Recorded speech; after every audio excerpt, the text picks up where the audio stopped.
For this video, you're going to need your Lesson 7 notes and also your unit circle. So if you do not have those two things, pause the video and grab both of those.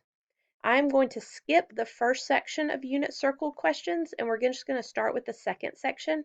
Most of y'all have seen negatives in the Delta Math, but I just wanted to go back and make sure we all fully understood what we were doing with those. So when you do a trig value of a negative angle, the negative angle just tells you which direction you're going. So if you remember on the unit circle, positive angles move in this direction. They're going to go counterclockwise. Negative angles move in this direction. They're going to go clockwise. They still start from 0. The magnitude is the same. It's just that the direction has changed. So for this first one, negative 240. So I'm going to start here at 0, and I'm going to go negative 90, negative 180, negative 240, and I'm going to end up here. So you can see that for negative 240, I'm going to be in the second quadrant, and my reference angle is going to be 60. So I'm in the second quadrant. My reference angle is 60. In the second quadrant, sine is positive. So then I'm going to consider the fact that I have a 60-degree angle, sine of 60, opposite over adjacent, square root of 3 over 2. And then I'm going to make sure that my answer is positive, and it is. All right, let's move to the next one. Sine of 90. Well, this one is a quadrantal angle. I'm going to go here, move 90 degrees in a negative direction, which is going to put me here. And you remember the coordinates of this point. The x-coordinate is 0, y-coordinate of negative 1. X goes with cosine, y goes with sine. And this is asking me for the sine of negative 90, which is going to be the y value of negative 1. All right, so let's do cosine of negative 270.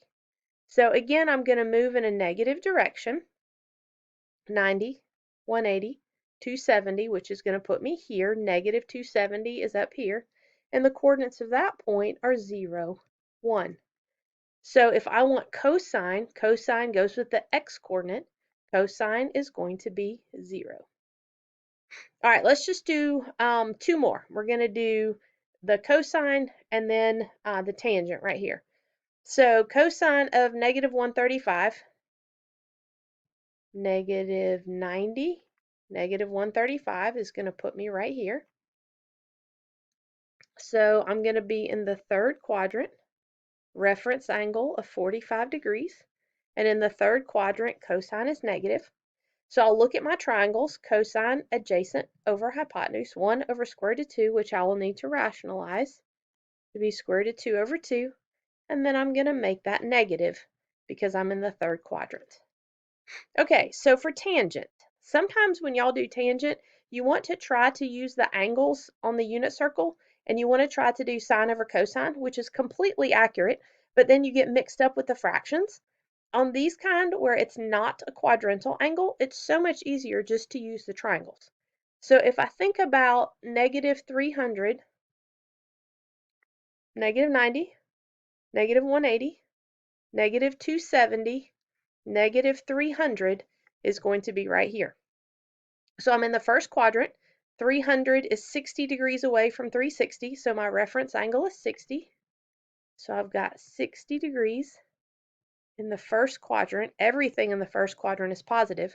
So if you look at your 30, 60, 90 triangle, tangent of 60, tangent is opposite over adjacent. Don't try to do the sine and cosine, not because it's wrong, but just because it takes more time. It's a little bit more complicated. If you look at tangent as being opposite over adjacent, opposite over adjacent, which of course you don't have to put the 1 in the denominator, and in the first quadrant there, tangent is positive. Okay, and then this one is the fourth quadrant, and so it's going to be negative, and you're going to have to rationalize that one. Negative square root of 3 over 3. Okay, on the back of your unit circle, you already have this part written, SOHCAHTOA. What I want you to write right now is this part. So sine, the reciprocal of sine is cosecant, and there's the abbreviation. The reciprocal of cosine is secant, and there's the abbreviation. And the reciprocal of tangent is cotangent, and there's the abbreviation for that. The important thing is that the cos do not go together. So cosecant does not go with cosine. Cosecant goes with sine.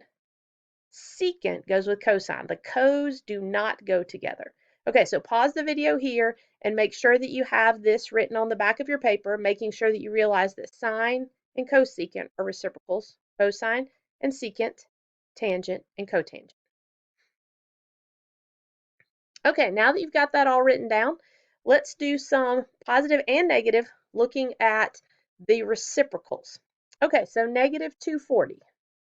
Negative 240 is going to go this way. We did that one just a second ago. We were here, negative 240. And this time I want to do secant. So negative 240 is in the second quadrant. The reference angle is 60. All right, so look, secant is the reciprocal of cosine.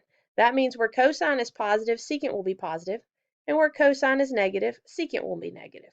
Well, in the second quadrant, cosine is negative, so therefore secant will also be negative. All right, cosine is adjacent over hypotenuse. Secant will be hypotenuse over adjacent. So looking at that 60-degree triangle that you have, hypotenuse over adjacent, hypotenuse over adjacent, and then make it negative. So negative 2 or negative 2 over 1. Okay, secant of 90. All right, this time I'm going positive. So 90 is going to be here. And we said the coordinates of that point are 0, 1. Okay, so secant, again, is the reciprocal of cosine. And cosine is the x-coordinate. Okay, so think about taking the reciprocal. The reciprocal basically just means flip it upside down, right? Well, if I write 0 as a fraction so that I can flip it upside down, 0 is the same thing as 0 over 1, right? 0 divided by anything other than 0 is 0. So if I want to take the reciprocal of that, I'm going to flip it upside down, 1 over 0. And anything other than 0 divided by 0 is undefined. So the answer to this one will be undefined.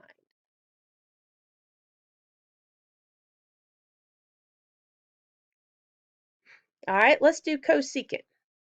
So I'm going to go back to a negative angle, negative 90, negative 120, 60 degrees away from negative 180.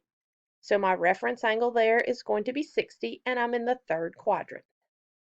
So third quadrant, reference angle of 60. Okay, so cosecant is the reciprocal of sine, which means where sine is positive, cosecant is positive, and where sine is negative, cosecant is negative. So in the third quadrant, I know that sine is negative, therefore cosecant is going to be negative as well. Okay, so my 60-degree angle, I'm going to do, instead of opposite over hypotenuse, I'm going to do hypotenuse over opposite. So for my 60-degree angle, hypotenuse over opposite, well, I can't have a square root in the denominator, so I'm going to have to rationalize.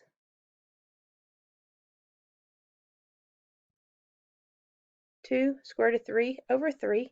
And then I said cosecant here in the third quadrant should be negative, so I'm going to make that negative. Final answer, negative 2 square root of 3 over 3. Okay, let's do cosecant of a positive angle. Let's do 135. So 135 is here, 45 degrees away from 180. So reference angle of 45. I'm in the second quadrant. Cosecant is the reciprocal of sine. So they have the same sign, S-I-G-N. So in the second quadrant, sine is positive. Therefore, cosecant will be positive as well.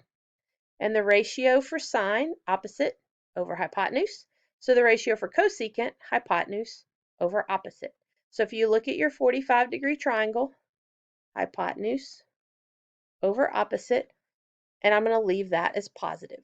Of course, you can also just write the square root of 2 right there. You don't have to write square root of 2 over 1. It's the same thing. All right, cotangent negative 330. So if I go around my circle, negative 330 is going to be here, 30 degrees away from negative 360. Notice that I'm still measuring from the horizontal. That's really important. So my reference angle right here is going to be 30. Negative 330 is in the first quadrant, and everything in the first quadrant is positive. All right, so cotangent. If tangent is opposite over adjacent, then cotangent is adjacent over opposite. It's just upside down. So I'm going to picture my 30-degree triangle in my head, and I'm going to do adjacent over opposite. Adjacent over opposite. And just like this one, it's okay if I don't put the 1. Square root of 3 is the same thing. And I'm going to leave that positive. All right, cotangent of 60. So 60 degrees is here. First quadrant, 60 degrees away from 0. So my reference angle is 60. And that sometimes throws people. The reference angle in the first quadrant is the angle. First quadrant. All right, and then cotangent. If tangent is opposite over adjacent, cotangent is adjacent over opposite. So picturing my 60-degree triangle in my head, cotangent is adjacent over opposite. And I can't have that. I have to rationalize. Square root of 3 over 3. And then in the first quadrant, cotangent is positive. So square root of 3 over 3, or positive square root of 3 over 3, is going to be my answer.